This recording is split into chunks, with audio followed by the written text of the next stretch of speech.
Ne kadar? 20.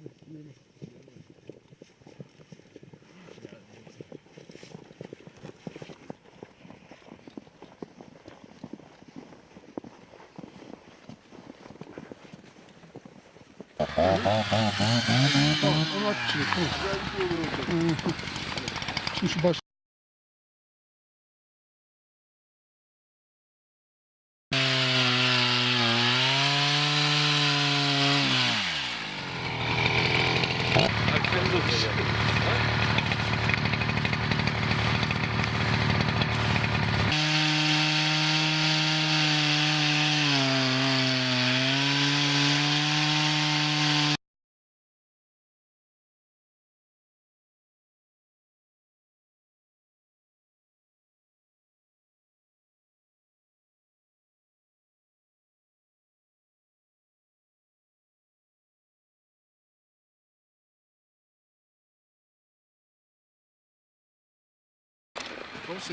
Evet hadi.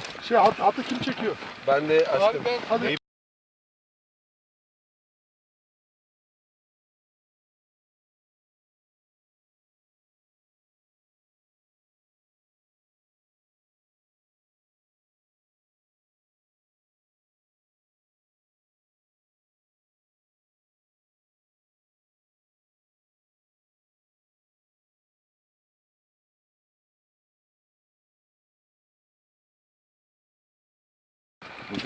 Evet.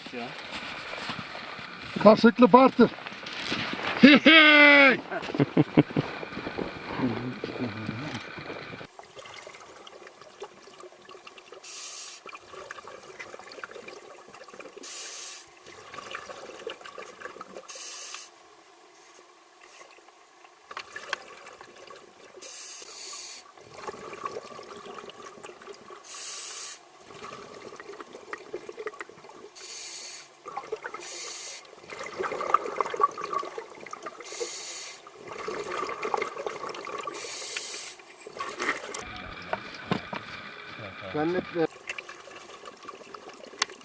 Benim ilk dalışım aslında 1986 yılına gidiyor. Yani denebilir ki 30 yıldır, 29 yıldır dalıyoruz. Önce bir tutkuydu. Sonradan fotoğraf çekmeye başladım.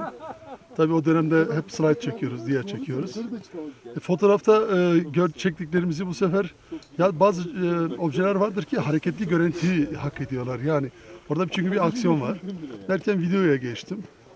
Derken çektiğimiz fotoğrafların ne olduğunu araştırmaya başlayınca ekoloji, biyolojiye ilgi başladı. Ekoloji, biyoloji hepsi üst üste katlandı. Kitaplar, belgeseller böyle devam ediyor. Keyif nedir? Bunu da kullanabilirim. Evet, temizleyeyim de arkadaşlar. İkisi de bir yani. Karıştırma yapar. Şey salladı biraz. İşin doğrusu benimki kutuptan kutuba. Yani hani dünyanın Atlantik'ten, Adriyatik Denizi'nden tutun Pasifik'ten, Akdeniz'in zaten tümünü, Karadeniz,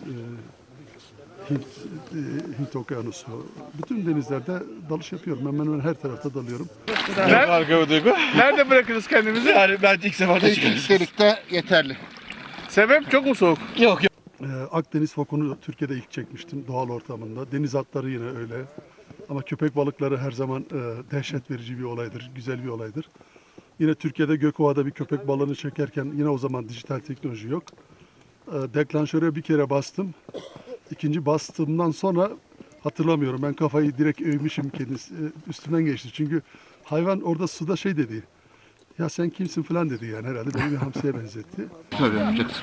Çok seni hızlıca çıkartacağım ben. Ondan sonra Yani bunun bir sınırı yoktur. Bazen sorarlar.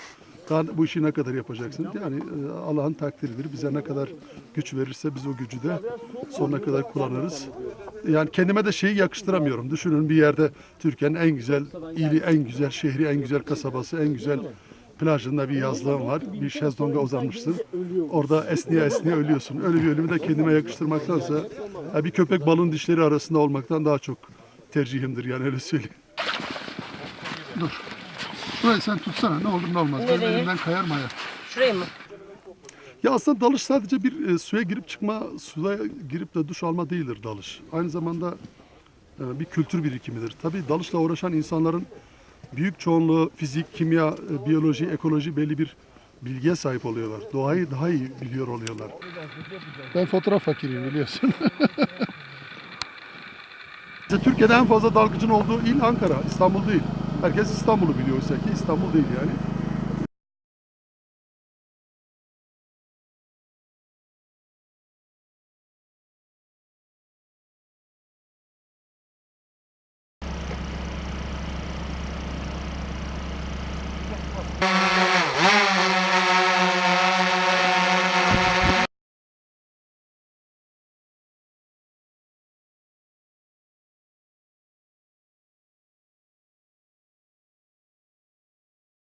Derken göre